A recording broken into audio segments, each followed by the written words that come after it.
जब बात डिप्लोमेसी की आती है तो एक टर्म है जो कि बहुत कॉमनली यूज किया जाता है जिसका नाम है पैरा डिप्लोमेसी। और पैरा डिप्लोमेसी माने कि यानी कि अग्रीड कि फॉरेन अफेयर्स एक ऐसा ऑब्जेक्टिव है जो कि सेंट्रल गवर्नमेंट के हाथ में होता है। लेकिन पैरा डिप्लोमेसी में वहां पे जो स्टेट्स होते हैं, जो स्टेट गवर्नमेंट्स होते हैं, they also give inputs to the central government in terms of driving India's foreign policy, specifically जब बात इंडिया के नेबरहुड की आती है। अब इंडिया की नेबरहुड की बात करें, हमारे पोरस बॉर्डर्स हैं, हमारे लैंड बॉर्डर्स भी हैं, हमारे मैरिटाइम बॉर्डर्स भी हैं। अब अगर हम बात करें श्रीलंका की, तो श्रीलंका और इंडिया का मैरिटाइम बॉर्डर है। और आप जानते ही हैं कि श्रीलंका में लगभग 30 साल के लिए, कितने सालों के लिए, 30 सालों के लिए सिविल वॉर रहा था।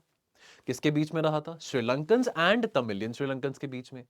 सो देयरफॉर पैरा डिप्लोमेसी के एम्बिट में श्रीलंकन तमिलियंस के इंटरेस्ट को अपहोल्ड करने के लिए तमिलनाडु एक बहुत इंपॉर्टेंट भूमिका निभा रहा था और निभा रहा है और आगे भी निभाता रहेगा।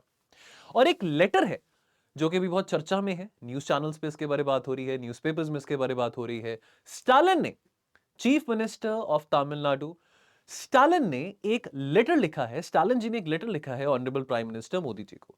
अब ये लेटर क्या बात करता है, क्या कंसर्न्स हैं स्टालिन के in context and with respect to the Tamilian community in Sri Lanka, इसके बारे में बात करते हैं। आफ्टर ऑल श्रीलंका को आजादी 1948 में मिली, आज 77 ईयर्स हो चुके हैं श्रीलंका को आजाद हुए को, और सिग्निफिकेंट तमिलियन कम्युनिटी वहां पे हजारों सालों से रह रही है। और उनकी इंटरेस्ट को सेफगार्ड करना, प्रोटेक्ट करना भारत की भी जिम्मेवारी बनती है। कुछ ऐसी बातें इस लेटर में स्टालिन जी कह रहे हैं मोदी जी को, आइए इस बात को समझते हैं। लेकिन उससे पहले हम यहां पे जरा मैप को नजर लगाते हैं। Let's have a look at the map of Sri Lanka. अब इस मैप में आप देख सकते हैं श्रीलंका में, वैसे आपको बता देता हूं, वैसे मैंने बहुत डिटेल में अपनी आईआर की क्लासेस में बताया है, पढ़ाया है। ये नदन और ये जो ईस्टर्न पार्ट है, नदन एंड ईस्टर्न प्रोविंसेस जो है श्रीलंका के, यहां पे तमिलियन आबादी सिचुएटेड है, कंसेंट्रेटेड है, अब से नहीं हजारों साल से। और उनको हम श्रीलंकन तमिलियंस कहते हैं। उनका ethnicity, ethnic connection is with the Tamilian people living in Tamil Nadu in India, but they share an ethnic bond with the Tamilians in Tamil Nadu, but they have been living here in Sri Lanka from a long long long time. Alright, northern and eastern provinces of Sri Lanka में तमिलियन आबादी के लोग पाए जाते हैं। कौन से? Tamilian, Sri Lankan Tamilians पाए जाते हैं। तो जैसे कि आप यहां पे देख सकते हैं, नॉर्दर्न प्रोविंस में जाफना है, यहाँ पे लगभग 6 प्रोविंसेस आ जाते हैं। जाफना है, किलिनोची है, मुलतवियु है, मन्नार है, वबुनिया है। ये बेसिकली वो प्रोविंसेस हैं, ये नॉर्दर्न प्रोविंस में ये वो वाले एरियाज आते हैं, वो वाले जगहें आती हैं जहां पे तमिलियन पॉपुलेशन सिचुएटेड है, कंसेंट्रेटेड है, Sri Lankan Tamilian population. And then similarly eastern province की बात करें, त्रिनकोमल्ली की बात करें, बाटिकला की बात करें, 3 प्रोविंसेस यहाँ, 3 यहाँ पे जगह यहाँ पे आ जाती हैं। 3 मेजर ऐसे लाइक डिस्ट्रिक्ट्स यहाँ पे आ जाते हैं। त्रिनकोमली, जैसे आप जानते हैं, एक इंपॉर्टेंट पोर्ट है, एक इंपॉर्टेंट पोर्ट सिटी है श्रीलंका में, यहाँ पे आप देख सकते हैं, ये आता है आपका त्रिनकोमली। बहुत इंपॉर्टेंट पोर्ट है which is opening up to the Indian Ocean. एक और बात आपको बता दूं, श्रीलंका जियो स्ट्रेटेजिकली बहुत इंपॉर्टेंट है। Why? Because this country sits across a crucial point in the Indian Ocean region, जहां से बहुत सारे important maritime sea routes pass करते हैं।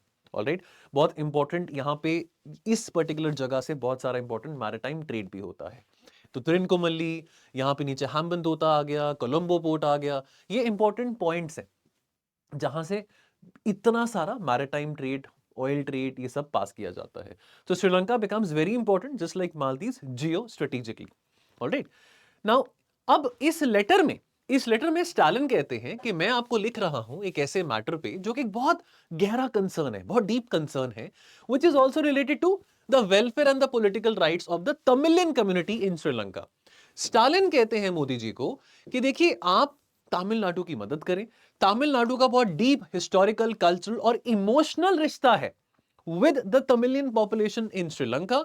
और as a chief minister of Tamil Nadu वो ये कहते हैं कि ये उनकी ड्यूटी बनती है कि वो ये इशू उनके विवेक में, मोदी जी के विवेक में, मोदी जी के ध्यान में लेके आए। जरा सर वो क्या बात कर रहे हैं, वो जरा सर बात कर रहे हैं, ये जो वार्निंग दी है स्टालिन जी ने अपने लेटर में, उनको एक बात का एप्रीहेंशन है, डर है, फियर है कि श्रीलंका फिर से एक यूनिटरी स्टेट के टुवर्ड्स बढ़ता हुआ दिखाई दे रहा है। कॉन्स्टिट्यूशनल चेंजेस श्रीलंका करने वाला है, जिसके चलते जो स्ट्रक्चरल इशू है, जो स्ट्रक्चरल कॉज है तामिल मार्जिनलाइजेशन का, वो और ज्यादा अनफोल्ड होगा, वो और ज्यादा एम्पलीफाई होगा।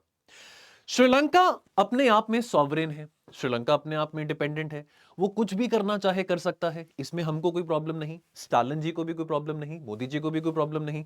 लेकिन स्टालिन जी ये कह रहे हैं कि उनके कॉन्स्टिट्यूशनल चेंजेस लेके आने में सिग्निफिकेंट इंपैक्ट तमिलियन पॉपुलेशन को वहां पे हो सकता है, और उनको इस बात का डर है कि श्रीलंका फिर से एक यूनिटरी स्टेट के टुवर्ड्स बढ़ रहा है, जो so called constitutional changes Sri Lanka की सरकार प्रपोज करने वाली है। हालांकि अभी वो ड्राफ्ट फॉर्म में है, अभी आया नहीं है, लेकिन अगेन वो एक चेतावनी दे रहे हैं मोदी जी को कि आपको इंटरवीन करना पड़ेगा। हम देख रहे हैं कि हमारे नेबरहुड में बहुत इंस्टेबिलिटी है। श्रीलंका में आप कितनी कितनी भयंकर पॉलिटिकल और इकोनॉमिक इंस्टेबिलिटी थी पिछले कुछ 3-4 सालों में, और India under the neighbourhood first policy has always been the first responder during the times of crisis in Sri Lanka or wherever, even in India's neighborhood as well. So therefore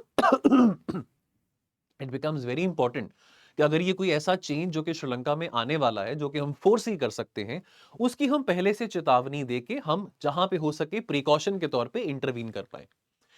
now Sri Lankan Tamils they have endured लगभग 77 years of systematic discrimination, violence, torture, उनके civil liberties को curve करा गया है, उनके rights को curve करा गया है, right, and that has also resulted into genocide against the Tamilian community. अब जो 1983 से लेके 2009 लगभग जो 30 साल का सिविल वॉर था इन Sri Lanka, now that civil war resulted in a lot of ethnic violence between the Tamilians and the Sri Lankans. एक आउटफिट था LTTE, liberation of Tamilian tiger इलम, राइट, ये आउटफिट था जो कि तमिलियन राइट्स के लिए स्टैंड करता था, मिलिटेंट रूप लिया LTTE ने, राइट। हमने कई सारे पीस अकॉर्ड साइन करे श्रीलंका के साथ 1987 में, फेमस पीस अकॉर्ड इंडिया और श्रीलंका के बीच में साइन किया गया था। हमने पीस कीपिंग फोर्सेस भी श्रीलंका में भेजे थे। बहुत सारी कस्में वादे श्रीलंका की सरकार ने हमारे साथ करी, राजीव गांधी ने करी। राजीव गांधी को इनफैक्ट अपनी जान भी गंवानी पड़ी, 1991 में उनको असैसिनेट किया गया था, वो भी LTTE के सिंपथाइजर्स थे जिन्होंने किया था।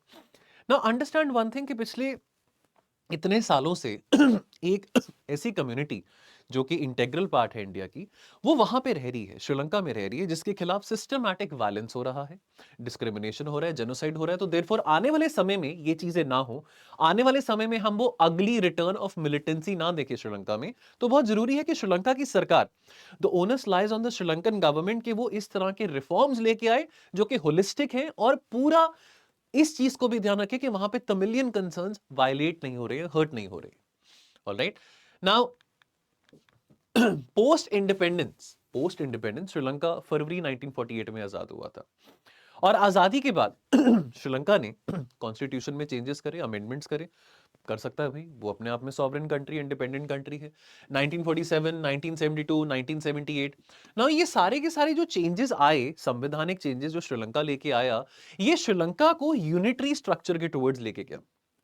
अब पॉलिटी में आप पढ़ते हैं, कि हम देखो ना तो हम यूनिटरी हैं और ना ही हम कंप्लीट फेडरल हैं, हम क्या हैं, क्वाजी फेडरल हैं।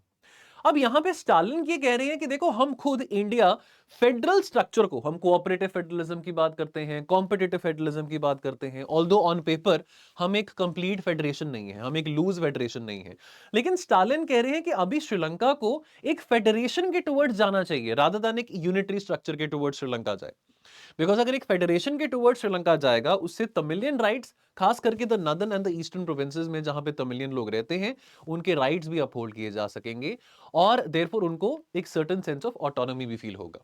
ऑलराइट, और because of the unitary structure, जो कि 1947, 1972 और 1978 के संविधान में श्रीलंका में लेके आए गए थे, उसके कारणवश ये देखा गया था कि श्रीलंकन तमिलियंस के खिलाफ एथनिक वायलेंस हुआ, राइट, सिस्टमैटिक किलिंग्स हुई, स्ट्रक्चरल ऑपरेशन हुआ, और उनको बेसिक ह्यूमन राइट से भी डिनाई किया गया। Now even after the end of the civil war, वो कहते हैं, स्टालिन आगे कहते हैं कि ये जो यूनिटरी फ्रेमवर्क है, ये अभी भी कहीं ना कहीं दिखाई दे रहा है, जिसके कारण डेमोग्राफिक चेंजेस हो रहे हैं, तमिलियन आबादी के लोगों के लैंड ग्रैब किए जा रहे हैं, और इरोजन ऑफ तमिलियन आइडेंटिटी देखने को मिल रहा है श्रीलंका में। स्टालिन कॉशन करते हैं और आगे कहते हैं कि जो प्रेजेंट सरकार है श्रीलंका की, कौन सी सरकार है, मुझे कमेंट सेक्शन में बताइएगा, वो एक एब्सोल्यूट मेजॉरिटी लेके आते हैं पार्लियामेंट में, जो प्रेजेंट सरकार है श्रीलंका की, और देयरफॉर वो अपनी कोशिशों को, अपने यत्न को एक्सेलरेट कर रहे हैं ताकि वो एक नया संविधान लेके आ सके, which is under the guys of resolving ethnic issues. यानी कि ये तो एक बहाना है कि एथनिक इश्यूज को रिजॉल्व करना है, ये तो एक बहाना है एथनिक इश्यूज को रिजॉल्व करना है। ये जो सरकार है श्रीलंका की, ऐसा स्टालिन कह रहे हैं, स्टालिन क्वेश्चन कर रहे हैं कि under the guys of protecting the ethnic issues and resolving the ethnic problems in Sri Lanka, वो एक ऐसा संविधान लेके आना चाहते हैं जो कि श्रीलंका को एक और यूनिटरी स्ट्रक्चर के टुवर्ड्स लेके जाएगा। तो बार बार ये चेतावनी दे रहे हैं और ये कहते हैं कि ये जो प्रपोज्ड फ्रेमवर्क है, जो प्रपोज्ड फ्रेमवर्क है कॉन्स्टिट्यूशनल चेंजेस का, जो कि अभी ड्राफ्ट फॉर्म में है श्रीलंका में, that again appears to reinforce a unitary, unitary यानी कि एक ही या राज्य, एक ही या राज्य यानी कि यूनिटरी स्टेट मॉडल, जो कि थ्रेटन करता है और आगे जाके तमिलियन कंसर्न्स को, तमिलियन आइडेंटिटी को, तमिलियन राइट्स को और सप्रेस कर सकता है। तो इसकी चेतावनी दी जा रही है। एंड देयरफॉर अगर तमिलियन आबादी के लोग जो श्रीलंका में रहते हैं, उनके पॉलिटिकल एस्पिरेशंस को लेजिटिमेसी नहीं मिलती है, तो एक बहुत बड़ा झटका होगा इंडिया श्रीलंका के रिलेशंस के लिए भी। तो चेतावनी दे रहे हैं। सो इस पूरे लेटर में उन्होंने क्वेश्चन किया है कि आप इंटरवीन करें, कि मोदी जी आपको इंटरवीन करना पड़ेगा। स्टालिन का लेटर यह सजेस्ट करता है कि जो इशू है वो सिंपली एक श्रीलंका का डोमेस्टिक मैटर नहीं है। मैं कहता हूं कि भारत कोई संविधान में चेंजेस लेके आता है, हमारा अपना इंटरनल मैटर है, कोई हमको रोक सकता है। लेकिन हां, अगर किसी और देश की कम्युनिटी हमारे यहां पे रहती है, लेट्स से कि नेपालीज कम्युनिटी है, भूटानीज कम्युनिटी है, अगर वो लोग यहां पे रहते हैं, बिकॉज हमारी ओपन ट्रीटी है माफ कीजिएगा, बिकॉज मौसम ऐसा थोड़ा गला सा बैठा हुआ है, हमारी ट्रीटी है भूटान के साथ, नेपाल के साथ, और वो treaty all the more open treaty है। एंड देयरफॉर जो भी हम संवैधानिक चेंजेस लेके आएंगे, तो we'll have to keep in mind अगर इन देशों के लोग यहाँ पे हमारे देश में रह रहे हैं, तो हम उनके कंसर्न्स को, उनके इंटरेस्ट को वायलेट नहीं करना चाहेंगे। तो श्रीलंका का ये डोमेस्टिक मैटर नहीं है अकेले अपने आप में, और इंडिया इस मैटर को एक ऐसा मैटर नहीं ट्रीट कर सकता कि अरे यार हमको क्या प्रॉब्लम है, श्रीलंका तो श्रीलंका है, हम तो हम हैं, हमको क्या जरूरत पड़ी है कि इतना दूर श्रीलंका में कोई चेंजेस आ रहे हैं संविधान में, तो हम बीच में इंटरवीन क्यों करें। और वो ये कहते हैं कि इंडिया का खुद का बहुत अहम भूमिका रही है, इंडिया का खुद का बहुत अहम एक रोल रहा है इस आइलैंड नेशन के कॉन्फ्लिक्ट में, कॉन्फ्लिक्ट रेजोल्यूशन में। और वो याद दिला रहे हैं जो इंडिया श्रीलंका अकॉर्ड था 1987 में, जो कि एमएल जयवर्धने और राजीव गांधी जी के बीच में साइन किया गया था। और इस अकॉर्ड में दोस्तों एक बहुत इंपॉर्टेंट बात थी, which was considering the 13th amendment, the devolution of powers under the 13th amendment of the constitutional framework of Sri Lanka, जहां पे वो कहा गया था कि 13th amendment के तहत श्रीलंका की सरकार पावर को डिवॉल्व करेगी by giving provincial autonomy to the northern and the eastern provinces of Sri Lanka, जहां पे तमिलियन आबादी ज्यादा रहती है। तो वो 13th अमेंडमेंट को याद करवा रहे हैं स्टालिन जी, मोदी जी को लेटर में, कि वो 13th अमेंडमेंट की स्पिरिट को रिवाइव करना बहुत ज्यादा जरूरी है, जो कि 1987 के इंडिया श्रीलंका अकॉर्ड में साइन किया गया था। एंड देन 1985 में थिम्फू प्रिंसिपल्स, थिम्फू क्या है, भूटान की राजधानी, थिम्फू प्रिंसिपल्स की बात करी गई थी 1985 में। ये 5 प्रिंसिपल्स थे जो कि इंडिया श्रीलंका के बीच में बनाए गए थे। चाइना इंडिया के बीच में पंचशील पॉलिसी है, उसी तरह से ये एक तरह से एक 5 प्रिंसिपल्स है जो कि इंडिया श्रीलंका के बीच में अपनाए गए हैं, बनाए गए हैं। और इसमें आगे ये कहते हैं, पहली बात ये कहते हैं, recognition of the Tamils of Sri Lanka as a distinct nation. तो ये पहला प्रिंसिपल है। दूसरा प्रिंसिपल क्या है 1985 के थिम्पू प्रिंसिपल्स में, acknowledgement of the northern and eastern provinces as the traditional homeland of the Tamilian people. Third बात क्या यहां पे कही थी 1985 में, affirmation of the right to self-determination for the Tamil nation. Number 4, establishment of a federal system of governance जो कि ensure कर सकता है equality and non-discrimination for all the citizens. And number 5 में आता है full citizenship rights for the hill country Tamilians. Alright, तो ये 5 प्रिंसिपल्स थिम्पू प्रिंसिपल्स में आते हैं जो 1985 में इंडिया श्रीलंका ने साइन करे थे। इन थिम्पू प्रिंसिपल्स की स्पिरिट को रिवाइव करने की बात स्टालिन जी कह रहे हैं मोदी जी को इस लेटर में। नाउ एक और यहां पे टर्म उन्होंने यूज किया है, कॉन्स्टिट्यूशनल कॉस्मेटिसिज्म।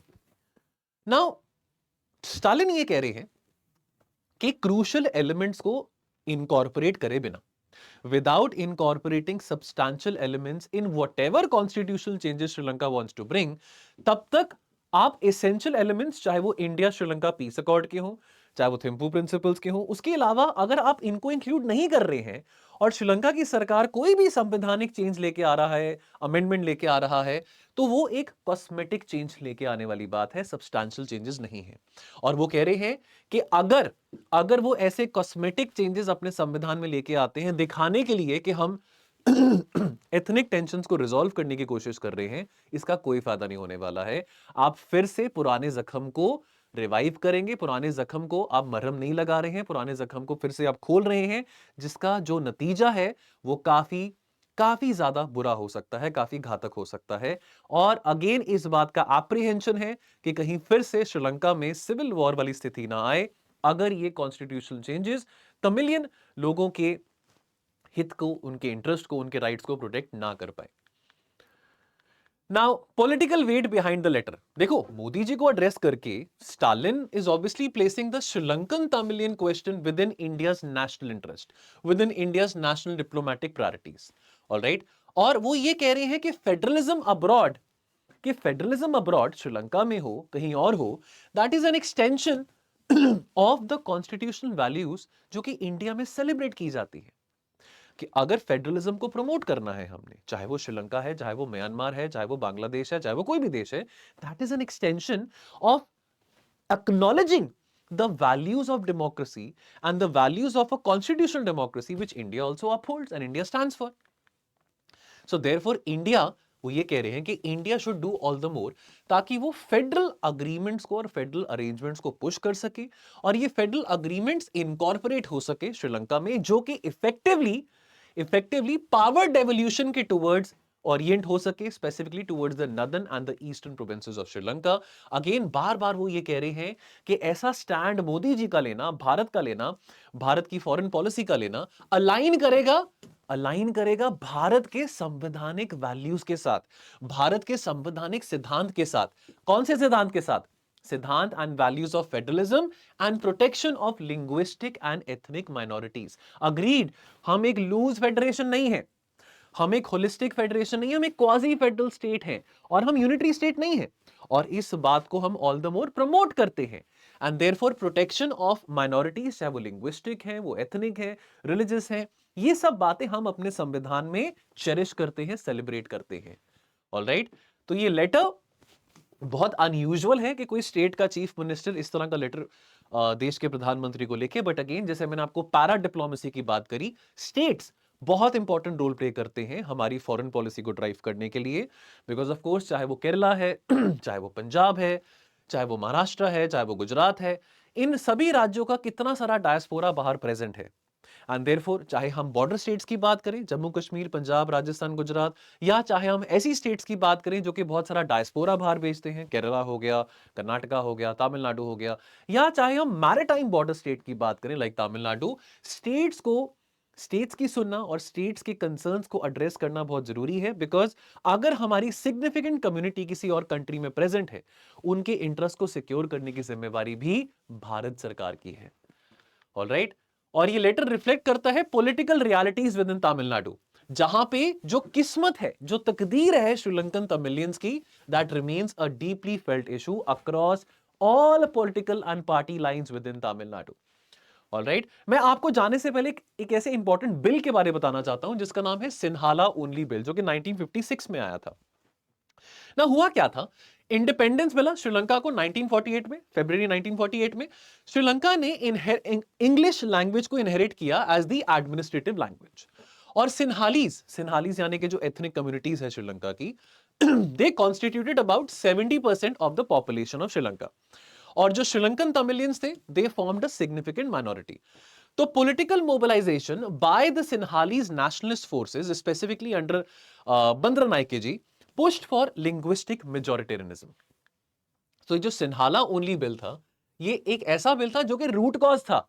जो 1980s में सिविल वॉर शुरू हुआ श्रीलंका में, रूट कॉज क्या था? Sinhala only bill. तो ये पता हो आपको। तो सिन्हाला ओनली बिल, ऑफिशियली इसको कहते हैं ऑफिशियल लैंग्वेज एक्ट 1956।